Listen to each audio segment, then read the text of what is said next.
ನಾನು ಎ.ಡಿ. ಕೋರವಾರ್ ಗುಲ್ಗೇರಿ ಕಾಂಗ್ರೆಸ್ ಪಕ್ಷದ ಕಾರ್ಯಕರ್ತರಾಗಿ ಪತ್ರಿಕಾ ಗೋಷ್ಠಿ ಕರೆದ ಉದ್ದೇಶವೇನೆಂದರೆ, ನಮ್ಮ ಮಾಜಿ ಶಾಸಕರಾದಂಥ ರಮೇಶ್ ಬೂಸ್ನೂರ್ ಸಾಹೇಬರು ಈಗಿನ ನಮ್ಮ ಕಾಂಗ್ರೆಸ್ ಪಕ್ಷದ ಹಾಲಿ ಶಾಸಕರಾದ ಅಶೋಕ್ ಮನಗೂಳಿ ಅವರ ಮೇಲೆ ಪತ್ರಿಕಾಗೋಷ್ಠಿಯನ್ನು ಮಾಡಿ ಆರೋಪವನ್ನು ಮಾಡಿದ್ದಾರೆ. ನಾನು ಸನ್ಮಾನ್ಯ ರಮೇಶ್ ಬೂಸ್ನೂರ್ ಸಾಹೇಬರಿಗೆ ಏನು ಕೇಳಕ್ಕೆ ಬಯಸ್ತೀನಿ ಅಂದ್ರೆ, ತಾವು ಸಹಿತ ಗ್ರಾಮ ಪಂಚಾಯಿತಿ, ತಾಲೂಕ್ ಪಂಚಾಯಿತಿ, ಜಿಲ್ಲಾ ಪಂಚಾಯಿತಿ ಮತ್ತು ಶಾಸಕರ ತನಕ ಚುನಾವಣೆ ಮಾಡಿ ಅಪಾರ ರಾಜಕೀಯ ಅನುಭವವನ್ನು ತಮಗದ. ನಾವು ಸಹಿತ ತಮಗೆ ನಾವು ಗೌರವಿಸ್ತೀವಿ. ಆದರೆ ಈ ಸದ್ದಿರ್ತಕ್ಕಂಥ ಹಾಲಿ ಶಾಸಕರಿಗೆ ವಿರೋಧ ಪಕ್ಷದವರಾಗಿ ತಾವು ವಿರೋಧ ಪಕ್ಷ ಮಾಡ್ತಕ್ಕಂಥ ತಪ್ಪುಗಳೇನದಾವ, ಸರ್ಕಾರದಲ್ಲಿ ಇರ್ತಕ್ಕಂಥ ತಪ್ಪುಗಳೇನದಾವ, ಅವುಗಳನ್ನ ಕಂಡು ಹಿಡಿದು ನೀವು ಟೀಕಿಸಿ ಅದನ್ನು ಸರಿ ದಾರಿಗೆ ತರಲಿಕ್ಕೆ ನೀವು ಪ್ರಯತ್ನ ಪಡಬೇಕು. ಅದು ಬಿಟ್ಟು ತಾವು ವೈಯಕ್ತಿಕವಾಗಿ ಅವ್ರ ಮೇಲೆ ಆರೋಪ ಮಾಡ್ತಕ್ಕಂಥದ್ದು ಸರಿಯಲ್ಲ. ಇವತ್ತು ಅವರ ಭೂ ಕಬಳಿಕೆ ಆರೋಪ ಈ 2.5 ವರ್ಷದ್ದದು, ಅದಕ್ಕಿಂತ ಹಿಂದಿಂದದು. ಅದಕ್ಕಿಂತ ಮೊದಲು ತಾವು ಶಾಸಕರಿದ್ರಲ್ಲ, ಅವಾಗ ಅವ್ರಿಗೆ ಭೂ ಕಬಳಿಕೆ ಮಾಡಿರ ತಿಳ್ಕೊಂಡು ತಾವು ಯಾವುದಾದ್ರೂ ಒಂದು ಅವರಿಗೆ ಮೇಲೆ ಒಂದು ಆರೋಪ ಮಾಡಿ ಒಂದು ಯಾವುದಾದ್ರೂ ಒಂದು ಶಿಕ್ಷೆಯನ್ನು ವಿಧಿಸಬಹುದಾಗಿತ್ತು. ಈಗ ಅದನ್ನೆಲ್ಲ ಬಿಟ್ಟು ಈ ಹಿಂದಿನ ಒಂದು ಸುಮಾರು 30-40 ವರ್ಷದ ಕೆಲವೊಂದು ಪ್ರಕರಣಗಳನ್ನು ಅನಾವಶ್ಯಕವಾಗಿ ಕೆದಕಿ ಹಾಕಿ ಅವ್ರಿಗೆ ಯಾಕೆ ನೀವು ತೊಂದರೆಯನ್ನು ಮಾಡ್ತೀರಿ ಅನ್ನುವಂಥ ಒಂದು ಪ್ರಶ್ನೆಯನ್ನು ನಾವು ತಮಗೆ ಕೇಳ್ತಾ. ಅದೇ ರೀತಿಯಾಗಿ ತಾವು ಶಾಸಕರಾದ ಸುಮಾರು 12 ವರ್ಷಗಳ ಕಾಲ ಈ ತಾಲೂಕಿನ ಸಾಕಷ್ಟು ಜನ ಮತದಾರರು ತಮಗೆ ಬೆಂಬಲಿಸಿ ಅಭಿವೃದ್ಧಿ ಮಾಡ್ಲಿಕ್ಕೆ ಒಂದು ಅವಕಾಶಗಳನ್ನು ಕೊಟ್ಟಿದ್ರು. ಆದರೆ ತಾವು ಅಷ್ಟೊಂದು ಜನರಿಗೆ ತೃಪ್ತಿಕರವಾದಂಥ ಅಭಿವೃದ್ಧಿ ಮಾಡಲಾರ್ದಕ್ಕೆ ಈ ಸಲ ತಮಗೆ ಚುನಾವಣೆಯಲ್ಲಿ ಜನ ಮತ ಹಾಕಲಿಲ್ಲ. ಅದನ್ನು ತಾವು ಒಪ್ಪಿಕೊಂಡು ಮುಂದಿನ ಒಂದು ಚುನಾವಣೆಯಲ್ಲಿ ತಾವು ಚುನಾವಣೆ ತಯಾರಿ ಮಾಡಿಕೊಡ್ರಿ.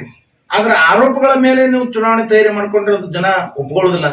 ಯಾವುದೇ ಆರೋಪಗಳು ತಾವು ಇವತ್ತ ಅಧಿಕೃತವಾಗಿ ಒಂದು ದಾಖಲೆ ಸಮೇತ ತಂದಿದ್ದೀರಿ, ನಾನು ಅದಕ್ಕೆ ಒಪ್ಕೋತೀನಿ. ಈ ದಾಖಲೆಗಳು ಈ 2 ವರ್ಷದ ಹಿಂದಿನ ಅಷ್ಟೇ ಅದಾವೋ ಏನು ತಾವು ಶಾಸಕರಿದ್ದಾಗ ಅದಾವ, ಅದನ್ನು ಕೂಲಂಕಷವಾಗಿ ಪರಿಶೀಲನೆ ಮಾಡ್ಕೊಳ್ಳಿ. ಆಮೇಲೆ ಶಾಸಕರ ವೈಯಕ್ತಿಕ ಒಂದು ಆರೋಪಕ್ಕಿಂತಲೂ ಸಹ ನಮ್ಮ ಸರ್ಕಾರದ ಏನಾದರೂ ತಮ್ಮ ಶಾಸಕರು ತಂದಂಥ ಇವತ್ತು ಕಾಮಗಾರಿಗಳ ಬಗ್ಗೆನೂ ತಾವು ಹೇಳಿರಿ. ಕಾಮಗಾರಿಗಳು ಇವತ್ತೊಂದು ಪ್ರೊಸೀಜರ್ ಇರುತ್ತೆ, ಇವತ್ತೊಂದು ಇಲಾಖೆ ಇರ್ತಾವೆ. ಯಾವ ಇಲಾಖೆಯವರು ಏನು ಕೆಲಸ ಮಾಡಬೇಕು ಅದನ್ನು ಎಸ್ಟಿಮೇಟ್ ಇರ್ತದೆ, ಮೆಜರ್ಮೆಂಟ್ ಇರ್ತದೆ. ಆ ಪ್ರಕಾರ ಕಾಮಗಾರಿಗಳನ್ನು ಮಾಡಿ ಬಿಲ್ ತೆಗೆಯುವಂಥ ಒಂದು ವ್ಯವಸ್ಥೆ ಇರ್ತದೆ. ಎಲ್ಲ ತಂದು ಶಾಸಕರಿಗೆ ಕೆಲಸ ಮಾಡಿ ಶಾಸಕರಿಗೆ ಬಿಲ್ ತಗೊಳ್ಕಂಥ ಒಂದು ವ್ಯವಸ್ಥೆ ಇರೋದಿಲ್ಲ. ತಾವು ಶಾಸಕರಾಗಿ ಸಾಕಷ್ಟು ಅನುಭವದ ಒಂದು ಮಾತು ಇದ್ರೂ ಸಹಿತ ಈಗ ಅನಾವಶ್ಯಕವಾಗಿ ಇವತ್ತು ಆರೋಪಗಳನ್ನು ಮಾಡೋದು ಸರಿಯಲ್ಲ. ಇವತ್ತು ಶಾಸಕರು ಆಯ್ಕೆ ಆದ ನಂತರ ನಮ್ಮ ಸಿದ್ಗಿ ತಾಲೂಕಿನಲ್ಲಿ ಸಾಕಷ್ಟು ಅಭಿವೃದ್ಧಿ ಕೆಲಸಗಳನ್ನು ಮಾಡ್ಯಾರ. ಇವತ್ತು ಆಲ್ಮೇಲ ಒಂದು ತಾಲೂಕಾ ಕೇಂದ್ರಕ್ಕೆ ತೋಟಗಾರಿಕೆ ಕಾಲೇಜ್ ಆಗಿರ್ಬೋದು, ಕಡ್ನಿ ಬ್ರಿಡ್ಜ್ ಆಗಿರ್ಬೋದು, ಇವತ್ತು ದೇವಣಗಾಂವ ಬ್ರಿಡ್ಜ್ ಆಗಿರ್ಬೋದು, ಇವತ್ತು ಸಿಂದಗಿ ಕೆರೆ ಅಭಿವೃದ್ಧಿ ಆಗಿರ್ಬೋದು, ಸಾಕಷ್ಟು ಯೋಜನೆಗಳು ಇವತ್ತು ನಮ್ಮ ಗುಲ್ಗೇರಿ ಭಾಗದಲ್ಲೇ ಅವ್ರು ನೋಡ್ಬೇಕಾದ್ರೆ ಇವತ್ತು ಸುಮಾರು CC ರಸ್ತೆಗಳು, ಒಂದು ನಮ್ಮ ಗುಲ್ಗೇರಿ ಗ್ರಾಮಕ್ಕೆ ಒಂದು 2 ಕೋಟಿ ರೂಪಾಯಿ ಅನುದಾನ ಅವರು ಕೊಟ್ಟರು. ಆಮೇಲೆ ದೇವಾಲಯಗಳ ಜೀರ್ಣೋದ್ಧಾರಕ್ಕಾಗಿ ಅದಕ್ಕೆ ಅನುದಾನ, ಸಾಕಷ್ಟು ಅನುದಾನ ತಂದು ಅಭಿವೃದ್ಧಿ ಮಾಡ್ಲಕತ್ತಾರ. ಅದಕ್ಕೆ ತಾವು ಅಭಿವೃದ್ಧಿ ವಿಷಯದಲ್ಲಿ ಅವ್ರಿಗೆ ಬೆಂಬಲಿಸ್ರಿ. ಮತ್ತೆ ತಾವು ಸಹಿತ ಅವ್ರ ಅಭಿವೃದ್ಧಿ ಸಹಿಸಲಾದ್ರೆ ತಾವು ಏನಾದರೂ ಒಂದು ಮಾತಾಡಿದ್ರೆ ಅದು ಸರಿಯಲ್ಲ. ಈ ಎಲ್ಲ ಕಾರ್ಯಕರ್ತರು ನಾವು ಸಹಿತ ಈ ನಮ್ಮ ಶಾಸಕರು ಈ ಹಿಂದೆ ನಮ್ಮ ಕಾಂಗ್ರೆಸ್ ಪಕ್ಷದ ಮೊನ್ನೆ ಬಂದಾರವ್ರು, ಬಂದ ನಂತರ ಉಪಚುನಾವಣೆಯಲ್ಲಿ ಸೋಲು ಅನುಭವಿಸಿದ್ರು. ನೆಕ್ಸ್ಟ್ ಅವರು ಸೋಲ ಅನುಭವಿಸಿದ್ರೆ ಹಂಗೆ 30,000 ಮತಗಳ ಅಂತರದಿಂದ ಸೋತವ್ರದಾರ. ಅವರು ಸೋಲೆ ಗೆಲುವಿನ ಸೋಪಾನ ತಿಳ್ಕೊಂಡವ್ರು ಅದಾರ. ನೀವು ಸಹಿತ ಸೋತಿರ್ಬಹುದು. ಈಗ ಮತ್ತೆ ನೀವು ಜನರ ಮನಸ್ಸಿಗೆ ಗೆಲ್ಲಕ್ಕೆ ಪ್ರಯತ್ನ ಮಾಡ್ರಿ.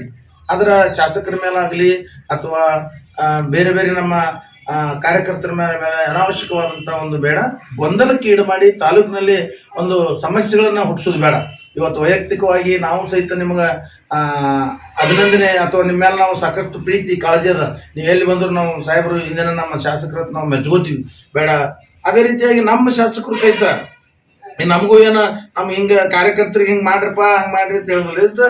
ಏನಾದರೂ ಸ್ವಲ್ಪ ಹೆಚ್ಚು ಕಡಿಮೆ ತಪ್ಪು ತಡೆಗಳಿದ್ರೆ ಅವ್ರು ಜನನೂ ಹೇಳ್ತಾರೆ. ಅವ್ರು ಏನೋ ಶಾಸಕರು ಇನ್ನೊಂದು ಮಾತು ನೀವು ಹೇಳಿದ್ರಿ, ಪತ್ರಕರ್ತರ ಮೇಲೆ ಏನಾದರೂ ಒಂದು ಸ್ಟೇಟ್ಮೆಂಟ್ ಕೊಟ್ಟವ್ರಿಗೆ ಕರೆದು CPI PS ಅವ್ರಿಗೆ ಕರೆದು ಏನಪ್ಪ ಅಂತಂದ್ರೆ ಅವರಿಗೆ ಒಂದು ದಬ್ಬಾಳಿಕೆ ದೌರ್ಜನ್ಯ ಮಾಡ್ತಾರತಕ್ಕಂಥ ವಿಷಯ ಬಂದಾಗ ನಾವು ಕಾರ್ಯಕರ್ತರಿಗೆ ಬೇರೆ ಕಾರ್ಯಕರ್ತರ ಅವ್ರು ಕೇಳ್ಬೋದು. ತಪ್ಪೇ ಮಾಡಿಲ್ಲ ಅಂದಾಗ PS ಅವ್ರಿಗೆ ಕರೆಸಿ, CPI ಅವ್ರಿಗೆ ಕರೆಸಿ, DYSP ನಾವೇನು ತಪ್ಪು ಮಾಡಿದ್ರು ನಮ್ಗೆ ಕೇಳ್ತಕ್ಕಂಥ ಒಂದು ವಿಚಾರ ಆ ವ್ಯಕ್ತಿನೂ ಕೇಳಿ. ಇವತ್ತು ಅಂಥವ್ರು ಕೇಳೋದು ಸ್ವಾತಂತ್ರ್ಯ ಅದ, ಪ್ರಜಾಪ್ರಭುತ್ವ ವ್ಯವಸ್ಥೆ ಅದ. ಎಲ್ಲರೂ ಒಂದು ಆ ಸಹನೆ ಸಹಕಾರ ಅಭಿವೃದ್ಧಿ ಕಡೆ ಗಮನ ಕೊಡೋಣ. ಇದು ರಾಜಕಾರಣ ನಿಂತ ನೀರಲ್ಲ, ಹರಿಯುವ ನೀರ ಚಕ್ರ ಇದ್ದಂಗ. ಯಾರು ಬೇಕಾದ್ರೂ ಇವತ್ತು ಬರ್ಬೋದು, ಸೋಲು ಗೆಲುವು ಇದ್ದಿದ್ದೆ. ಅದನ್ನೆಲ್ಲ ಸರಿಯಾದ ರೀತಿಯಲ್ಲಿ ತಾವು ಅರ್ಥ ಮಾಡಿಕೊಂಡು ಬರುವಂತ ದಿನಮಾನಗಳಲ್ಲಿ ಇವತ್ತು ಬಿಜೆಪಿ ಸರ್ಕಾರಕ್ಕೆ ಇದಾಗೂ ಸಹಿತ ಕೆಲವೊಂದು ತಪ್ಪು ನಿರ್ಧಾರಗಳು ತಗೊಂಡಿದ್ಕ ನಮ್ಮ ಬಿಜೆಪಿ ಸರ್ಕಾರ ಸೋಲ್ಬೇಕಾಯ್ತು. ಮುಸ್ಲಿಮರಿಗೆ ಕೊಡ್ತಕ್ಕಂಥ ಒಂದು ಮೀಸಲಾತಿ ರದ್ದುಪಡಿಸಿದ್ರಿ, ಲಂಬಾಣಿ ಜನಾಂಗ ಕೊಡ್ತಕ್ಕಂಥ ಮೀಸಲಾತಿ ರದ್ದುಪಡಿಸಿದ್ರಿ.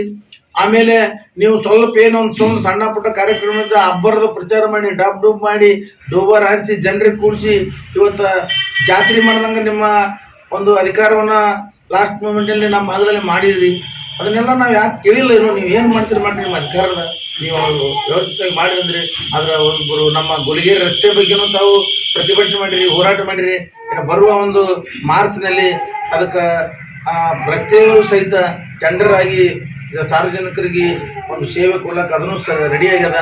ತೊಂದರೆ ಆಗ್ಯದ ರಸ್ತೆ ವಿಷಯವಾಗಿ ಸಾರ್ವಜನಿಕರಿಗೆ ಎಲ್ಲರಿಗೂ ತೊಂದರೆ ಆಗ್ಯದ. ಕಾಂಗ್ರೆಸ್ ಅವರಿಗೆ, ಬಿಜೆಪಿ ಅವರಿಗೆ, ದಳದವರಿಗೆ, ರೈತರಿಗೆ, ಸಾಮಾನ್ಯ ಜನರಿಗೆ ಎಲ್ಲರಿಗೂ ತೊಂದರೆ ಆಗ್ಯದ. ಆ ನಿಟ್ಟಿನಲ್ಲಿ ನಮ್ಮ ಶಾಸಕರಿಗೆ ನಾವು ಹೇಳಿವಿ, ಅದು ಕಾರ್ಯನಿರತರಾಗ್ಯಾರ. ಮುಂದಿನ ದಿನಮಾನಗಳಲ್ಲಿ ನಾವು ಸಹಿತ ಒಂದು ಅಭಿವೃದ್ಧಿ ಕಡೆ ನಮ್ಮ ಪಕ್ಷದ ಶಾಸಕರು ಗಮನಿಸ್ತಾರೆ.